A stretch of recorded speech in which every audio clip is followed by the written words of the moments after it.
E aí galera, paz do Senhor, Jonatas Cruz aqui com vocês. E hoje nós vamos falar da nossa lição de número 4 dos jovens, vencendo obstáculos. O nosso texto está lá em Josué 4:24. Acompanhe aí na tua revista, na sua Bíblia também. Está escrito assim: para que todos os povos da terra conheçam a mão do Senhor, que é forte para aqueles que temem ao Senhor, vosso Deus, todos os dias. A nossa síntese: em Jesus Cristo já somos mais do que vencedores. Grifa aí na tua revista, ou anota, faz uma anotação sobre essa síntese. Ela é extremamente importante, ela é o ponto central da nossa aula de hoje. O estarmos em Jesus Cristo, como estamos em Jesus Cristo, e nós vamos aprender com Josué sobre vencer obstáculos hoje. Amém? Nossa introdução está escrita assim: o povo de Deus tinha se preparado para a entrada em Canaã. Os espias que foram enviados a Jericó voltaram sãos e salvos. Todos estavam animados, pois Israel estaria finalmente entrando na terra prometida. Todo mundo estava animado, todo mundo estava lá, ó, vamos lá Josué, vamos conquistar a terra, vamos conquistar aquilo que Deus nos prometeu. Porém, tinha uma dificuldade, que era a travessia do Rio Jordão. Tinha dificuldades. A caminhada de Israel, desde o Egito até esse momento, teve dificuldades. E o que a gente aprende com isso, nessa introdução aqui? A gente aprende que na nossa caminhada cristã, nós teremos dificuldades também, independente de onde você esteja. Mas Jonatas, Deus me chamou, velho. Deus me capacitou, Deus falou comigo. Estava lendo a palavra de Deus e Deus falou assim: olha, é isso que eu estou te chamando para fazer a minha obra, estou te chamando para pregar o meu evangelho. E aí eu estou tão animadão, e eu estou querendo pregar o evangelho de Jesus Cristo, e aí apareceu um monte de dificuldades. E aí vem esse texto aqui, ó, essa frase no final da nossa introdução que diz assim: as águas dos rios alcançam seus objetivos porque aprenderam a contornar os obstáculos. O que a gente vê com isso? Que nós vamos alcançar nossos objetivos aprendendo a contornar os nossos obstáculos. Deus nunca falou, Jesus Cristo nunca falou que nós não teríamos problemas. Ao contrário, Ele falou que aquele que quer seguir a Ele vai passar por problema, vai passar por dificuldade, vai ser perseguido. Mas mesmo assim, Ele fez uma promessa que nunca nos deixaria sozinhos. E esse é um dos pontos centrais de vencer os obstáculos. Vencemos os obstáculos por quê? Porque nós temos a certeza que Jesus está conosco. E o primeiro obstáculo que nós temos que vencer é aqui, ó, dentro do nosso coração, dentro da nossa mente. O primeiro obstáculo que Deus foi tratar com Josué foi exatamente isso, quando ele falou assim: Josué, anima-se, anima-se, anima-se, fica animado. Porque primeiro você tem que vencer o obstáculo do medo, para você poder vencer os obstáculos externos. Nosso primeiro tópico tem por nome assim: atravessando o Jordão. E os primeiros subtópicos diz assim: um dia marcante para o povo. O dia 10 de Abib, que é um dos meses judaicos, era um dia magnífico para os israelitas, pois foi nesse dia que Deus anunciou que seria comemorado a Páscoa, o dia da saída do êxodo do Egito. Foi nesse dia, nesse mesmo dia, que Deus veio e falou com Josué também, que seria um dia da travessia do Jordão. Agora, no mesmo dia, após 40 anos do êxodo, o Senhor promoveu a entrada do povo em Canaã. Deus gosta de datas, Deus gosta de mostrar a nós que Ele tem o controle de todas as coisas. E Ele estava mostrando para o povo aqui uma coisa: olha, eu libertei vocês no dia 10 de Abib, e eu também vou dar a terra prometida para vocês, o início dessa caminhada na terra prometida, exatamente no mesmo dia, para mostrar para vocês que eu tenho o controle de todas as coisas, nada saiu do meu controle. E só pontuando, Deus também é muito organizado, no caso, não é? Exato. Justamente. Aqui a gente tem a Jaqueline. Agora a voz do além vai sumir. A voz do além, ela é nossa, ela está nos ajudando hoje na nossa lição da Escola Bíblica Dominical. Meu Deus. Está escrito assim, ó: outro detalhe interessante é que Deus criou as circunstâncias políticas no mundo para que a vinda do seu Filho unigênito fosse o marco para o estabelecimento de um novo calendário divino. Nosso calendário é dividido entre antes de Cristo e depois de Cristo. Ele marcou essa data certinha.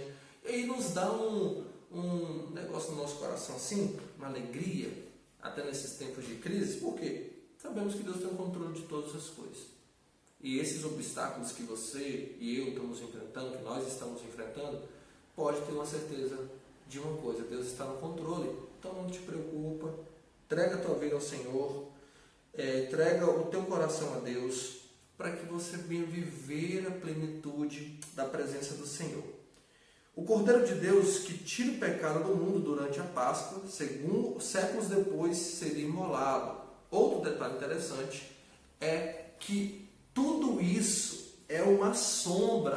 O que é sombra, Jonas? Quando você olha a tua sombra, ela parece contigo, mas ela não é você. Ela pode ter até a mesma silhueta, o mesmo desenho do teu corpo, mas ela não é você. Tudo isso que está acontecendo aqui no livro de Josué é uma sombra do que iria vir. E o que iria vir? Jesus Cristo, Cordeiro de Deus, o Filho de Deus, para tirar o pecado do mundo, para nos perdoar, para morrer numa cruz do Calvário.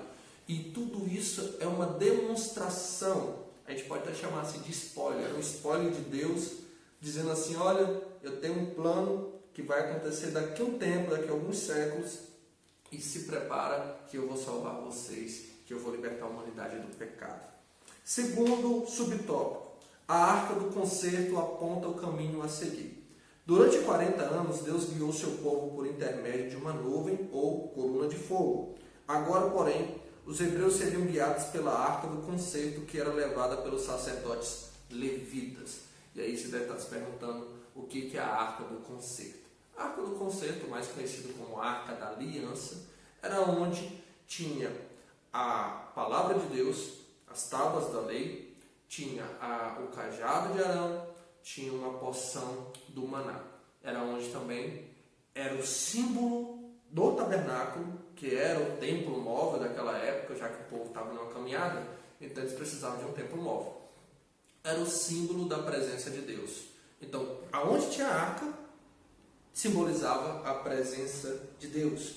Então, quando agora Deus fala bem assim: volta a arca na frente, para vocês poderem atravessar o Jordão, para vocês poderem vencer os obstáculos, Deus está simplesmente dizendo assim: a minha presença está indo com vocês, a minha presença está em vocês, a minha presença vai na frente de vocês. E isso é um ponto muito importante das nossas vidas hoje. Por quê? A presença de Deus, aí a gente volta lá para a nossa síntese que fala, quando Jesus fala, nossa síntese fala bem assim: quando nós estamos em Jesus, nós vencemos os obstáculos. E nós hoje, nós temos a presença de Deus dentro de nós. Ou, se você ainda não aceitou Jesus, você tem a oportunidade de ter a presença constante de Deus dentro de você. E essa presença, ela sempre está nos guiando, está nos mostrando. Outro aspecto interessante é que a arca sempre seguia no meio do acampamento, mas agora ela estaria na frente, a quase 1 quilômetro de distância. Tal mudança tinha a ver com as novas circunstâncias. Os hebreus não seriam mais peregrinos, teriam uma terra, habitariam não mais em tendas, porém em casas. A arca, ela representa a presença de Deus, como nós já falamos, e deveria guiar daqui para frente suas mentes e corações. E aí que eu te pergunto uma coisa: quem tem guiado a tua mente? Quem tem guiado a nossa mente? Quem tem guiado o nosso coração nesses dias? Será que é as dificuldades? Será que é os meus sonhos? E aí a gente está bem desmoronando tudo, porque o que tem guiado nossas atitudes, na verdade, tem sido coisas banais, coisas que acabam. E hoje Deus nos está nos chamando para deixar que a presença dEle nos guie, ela que nos demonstre o caminho que nós devemos andar. Terceiro subtópico: a providência mais importante para a conquista da terra prometida. De todas as ordens que Josué passou ao povo, a mais significante foi: santificai-vos, porque amanhã fará o Senhor maravilhas no meio de vós. Ele deixou claro que não seria possível apresentar-se a peleja, a luta, sem as vestes de santidade. Pois Deus é santo, santo, santo, como Isaías 6,3 nos fala. E o que é essa santidade? Santidade, ela tem 2 pontos. Primeiro, separar-se, é separação, santidade é separação. Separação do pecado, eu estou sendo separado para não pecar. E terceiro, segundo, eu estou me separando para Deus. Eu posso muitas vezes me separar do pecado, entre aspas, não pecando, mas às vezes não me separar para Deus, não me dedicar a Deus. E a verdadeira santidade prática é eu me separar a Deus. Todos os dias eu me dedicar mais e mais a Deus. Eu tenho que estar mais dedicado hoje do que eu estava dedicado ontem e amanhã muito mais do que eu estava hoje. Então esse é o ponto da santidade. Santidade não é perfeição, porque perfeição é perfeito somente Deus. Mas santidade é uma dedicação constante, uma dedicação a Deus. É um modo de vida. É uma escolha de vida, uma forma de se viver. É viver em santidade. Porque sem santidade é impossível ver a Deus. E Deus estava tratando exatamente isso com o povo. Olha, vocês querem ter vitória? Vocês precisam ser santos. A gente precisa ser santo como Ele é santo. Mas Jonatas, eu sou humano. Eu sou pecador. Beleza. Jesus também era humano. E aí? E aí também pode até pontuar, por exemplo, ele estava querendo que o povo se tornasse santo, se santificasse para adquirir a terra prometida. Sim? E assim também somos nós. Nós também vivemos nesse momento de santificação para que um dia nós possamos morar no céu. Exatamente. Nós precisamos ser santos para morar no céu. Por isso que Jesus morreu naquela cruz. Não somente para perdoar nossos pecados, mas também para nos tornarmos filhos de Deus, co-herdeiros com Ele e santos por graça e misericórdia. Segundo ponto, segundo tópico, as dificuldades no caminho da bênção. Subtópico, aprova o Jordão transbordável. Atravessar o Mar Vermelho rumo ao Sinai para não morrer pelas mãos de Faraó era uma coisa, mas passar o Jordão para entrar numa guerra sangrenta contra dezenas de cidades e estados fortificados há séculos, como era o caso de Jericó, cuja muralha, de acordo com estudos arqueológicos, estava intacta há 800 anos, exigia muito mais fé e coragem. Olha só a comparação que o escritor faz aqui. Uma coisa é você estar fugindo do exército do Egito, que já estava desfalcado, porque os primogênitos já haviam morrido, e muito primogênito fazia parte do exército do Egito. Outra coisa é você passar no Jordão transbordando, e além disso tudo, para você poder guerrear, para você poder lutar. Não era igual, eu vou atravessar o Mar Vermelho e atravessando o Mar Vermelho eu vou ter liberdade lá fora, depois do mar, eu não vou ter problema, meus problemas vão ficar para trás do mar. Não, ao contrário, eles estavam indo atravessar o Jordão exatamente para lutar. Então necessitava de muito mais fé e muito mais coragem. Tem momentos que Deus vai abrir o mar para a gente passar, para nos livrar, mas tem momentos que Deus vai falar para você e para mim: olha, atravessa o Jordão, porque você vai lutar agora. Tem uma luta ali espiritual, tem uma luta para você enfrentar, mas antes você tem que atravessar o Jordão. E aí que vem uma questão: a gente quer muito atravessar o Mar Vermelho para se livrar dos problemas, mas a gente muitas vezes não quer atravessar o Jordão para enfrentar os problemas. E aí que vem: você tem enfrentado os problemas? Nós temos enfrentado os nossos problemas, ou a gente tem tentado fugir mais do que enfrentar os nossos problemas? Sim, e muitas vezes Deus permite que problemas aconteçam em nossas vidas para que seja mudado algo. Eu acredito que nada acontece fora do controle de Deus, e em tudo, em mínimos detalhes, Ele tem um plano. E no caso, eu acredito que muitas vezes isso acontece para que seja mudado algo interno, para que coisas maiores possam acontecer. E aí, o interessante, sabe o que era? Atravessar o Jordão era impossível. Estava transbordando, era época de cheia. E vencer essa impossibilidade em Deus, já que em Deus nada é impossível, era uma demonstração assim, olha, é a última prova de fé de vocês para vocês poderem enfrentar o que vem pela frente. E muitas vezes Deus vai nos colocar um Jordão na nossa vida, transbordando, e ainda vai dizer assim, depois do Jordão tem outra coisa para você enfrentar, que muitas vezes vai ser muito maior, mas você tem que enfrentar o Jordão primeiro. Você tem que passar pelo Jordão por fé. E aí que vem, a fé é o fim e fundamento das coisas que não se vê, mas que se espera, é a certeza. E aí, nós temos tido fé nesses dias? Nós temos tido certeza que Deus está no controle de todas as coisas, que Ele é soberano?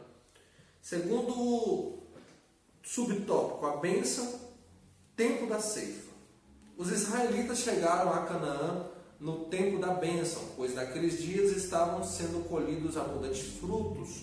Deus já tinha preparado uma farta colheita, tendo em vista que os hebreus comeriam dela. Josué 5, 11 e 12.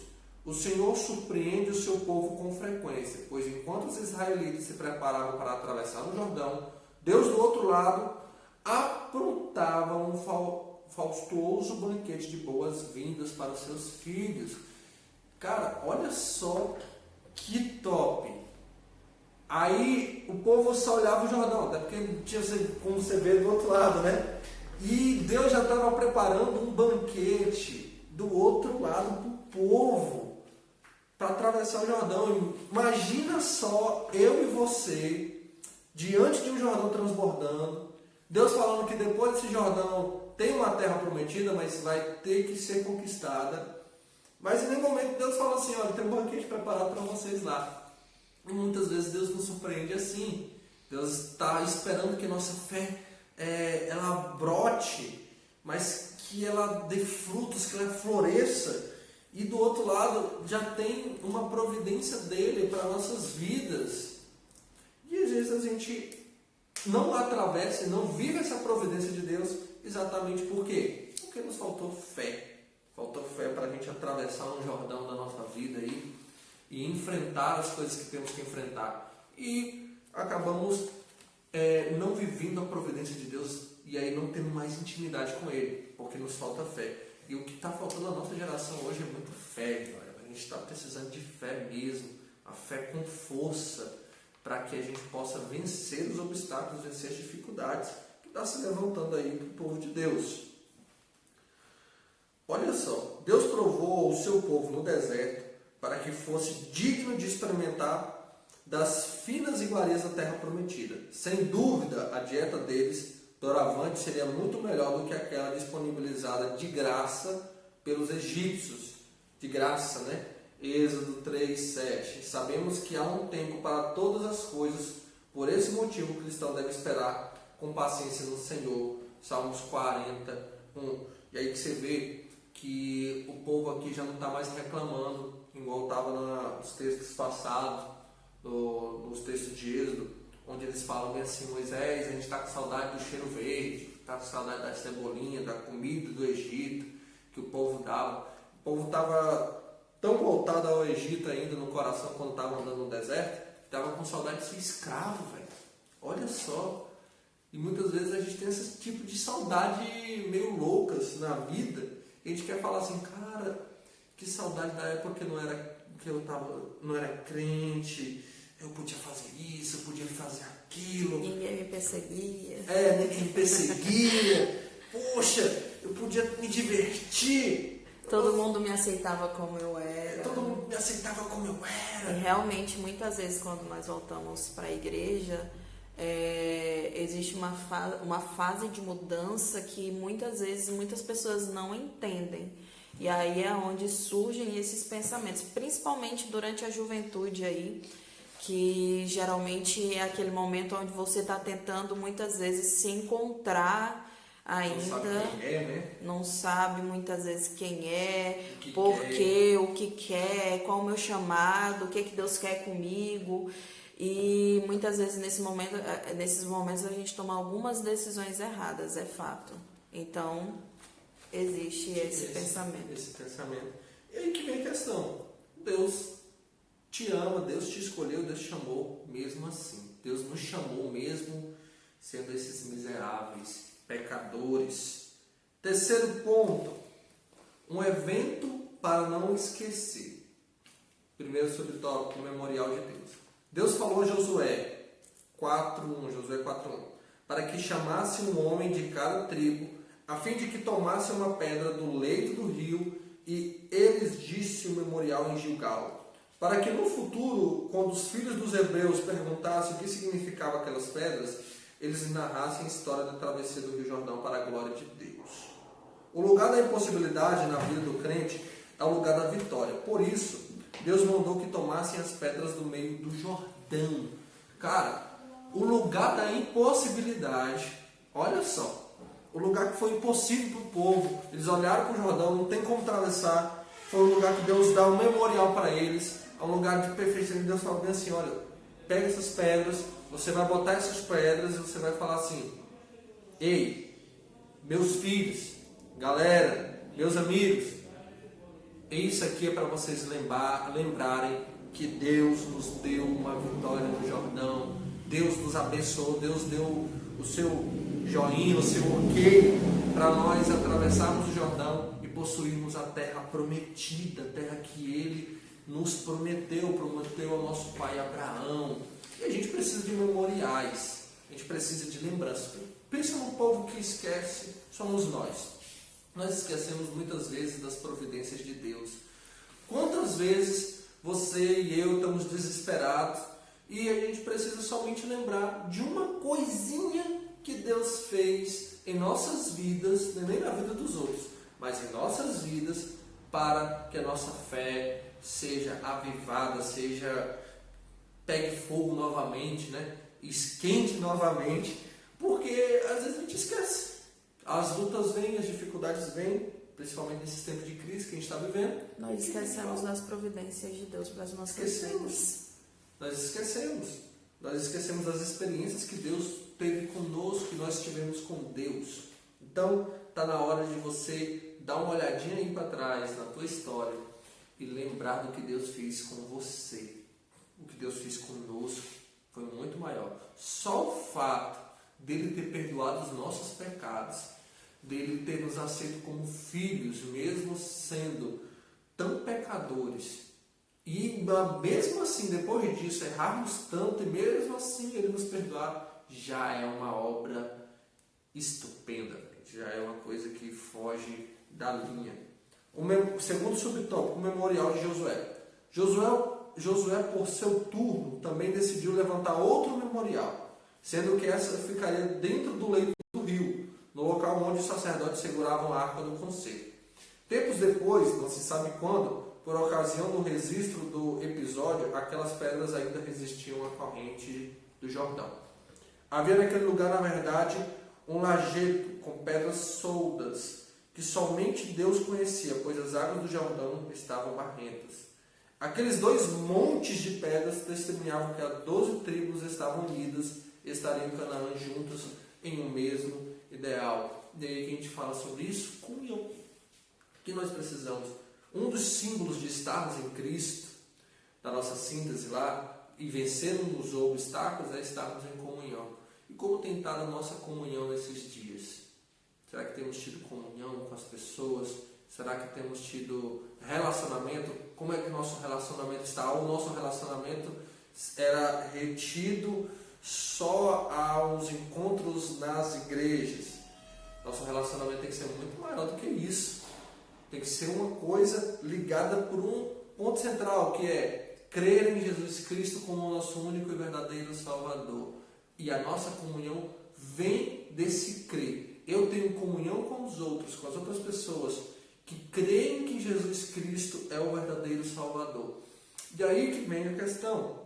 Nós temos alimentado a nossa comunhão com as pessoas, nós temos desenvolvido, nós temos ligado para as pessoas, nós temos falado com as pessoas, mandado mensagem, já que a gente não pode se reunir fisicamente, Mas será que a gente tem tido comunhão com os outros, com os nossos irmãos?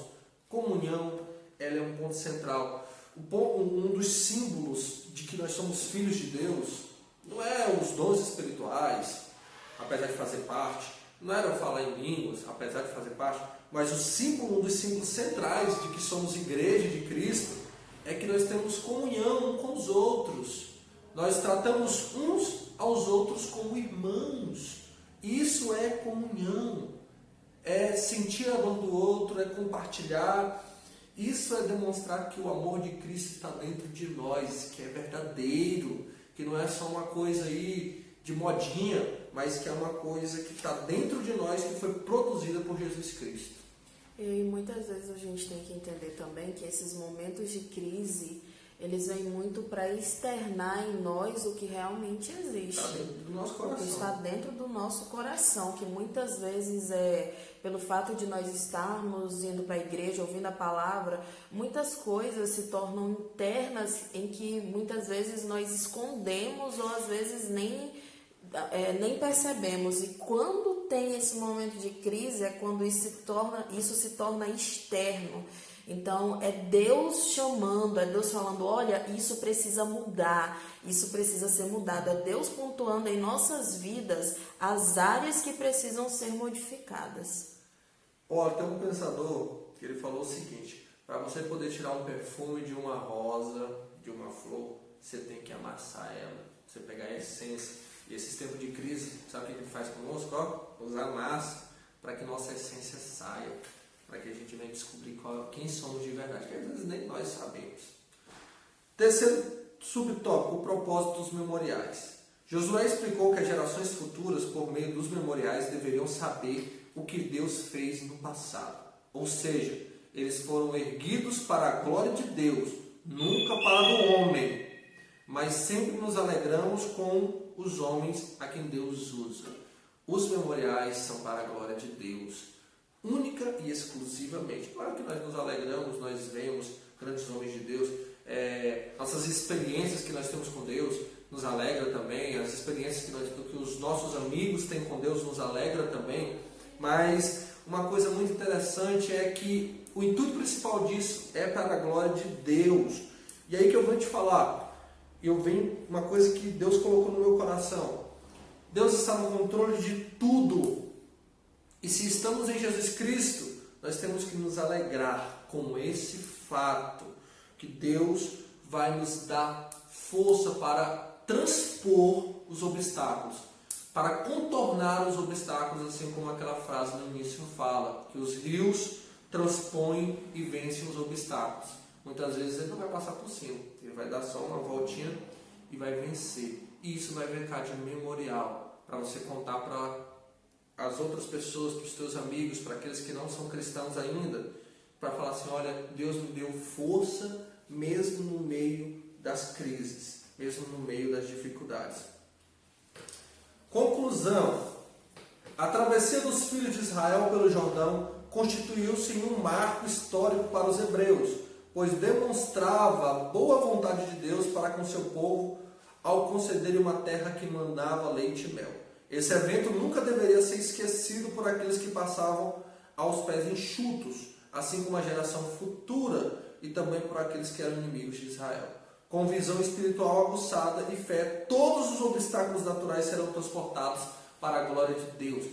Então, galera, sabe o que a gente precisa? Pedir para Deus nos dar olhos cheios de fé.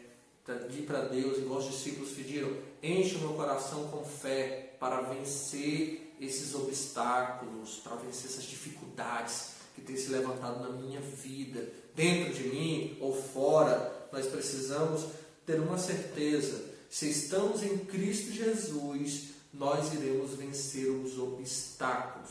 Amém? Que Deus em Cristo abençoe vocês, em nome de Jesus Cristo. Amém. Tchau, tchau da voz do além. Tchau, tchau da voz do além.